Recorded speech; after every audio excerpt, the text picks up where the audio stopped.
भीष्म का जन्म। धृतराष्ट्र, पांडु और विदुर के लालन पालन का भार भीष्म के ऊपर था।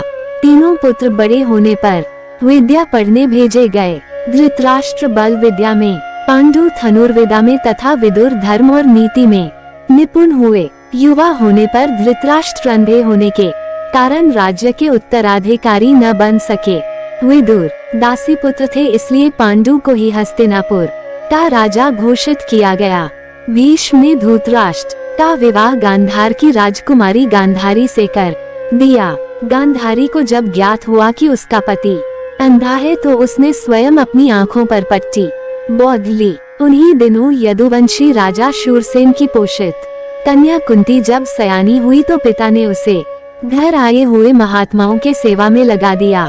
पिता के अतिथि गृह में जितने भी साधु महात्मा, ऋषि मुनि आदि आते, कुंती उनकी सेवा मन लगा कर किया करती थी। एक बार वहाँ दुर्वासा ऋषि आ पहुँचे। कुंती ने उनकी भी मन लगा कर सेवा की। कुंती की सेवा से प्रसन्न होकर दुर्वासा ऋषि ने कहा, पुत्री, मैं तुम्हारी सेवा से अत्यंत प्रसन्न हुआ हूँ, अतः तुझे एक ऐसा मंत्र देता हूँ जिसके प्रयोग से तू जिस देवता का स्मरण करेगी वह तत्काल तेरे समक्ष प्रकट होकर तेरी मनोकामना पूर्ण करेगा। इस प्रकार दुर्वासा ऋषि कुंती को मंत्र प्रदान करके चले गए।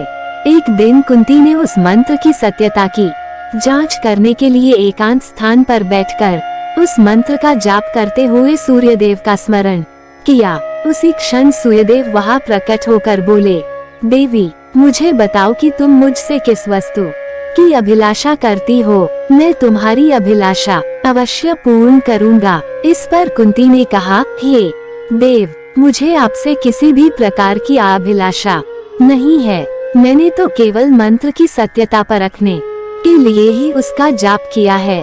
कुंती के इन वचनों को सुनकर सूर्यदेव बोले, हे कुंती, मेरा आना व्यर्थ नहीं जा सकता। मैं तुम्हें एक अत्यंत पराक्रमी तथा दानशील पुत्र प्रदान करता हूँ। इतना कहकर सूर्यदेव अंतर्ध्यान हो गए। कुंती ने लज्जावश ये बात किसी से नहीं कह सकी। समय आने पर उसके गर्भ से कवच कुंडल धारण किए हुए एक पुत्र उत्पन्न हुआ। कुंती ने उसे एक मंजूषा में रखकर रात्रि बेला में गंगा में बहा दिया। वह बालक बहता हुआ उस स्थान पर पहुंचा जहां पर धृतराष्ट्र का सारथी अधीर्त अपने अश्व को गंगा नदी में जल पिला रहा था। उसकी दृष्टि कवच कुंडल धारी शिशु पर पड़ी। अधीर्त निसंतान था, इसलिए उसने बालक को अपने छाती से लगा लिया और घर ले जाकर उसे अपने पुत्र के जैसा पालने लगा। उस बालक के कान अति सुंदर थे, इसलिए उसका नाम कर्ण रखा गया। कालांतर में कुंती का विवाह पांड के साथ हो गया। मध्य देश के राजा ने भी पांडुओं के पराक्रम से प्रभावित होकर अपनी कन्या माद्री का विवाह पांड के साथ कर दिया।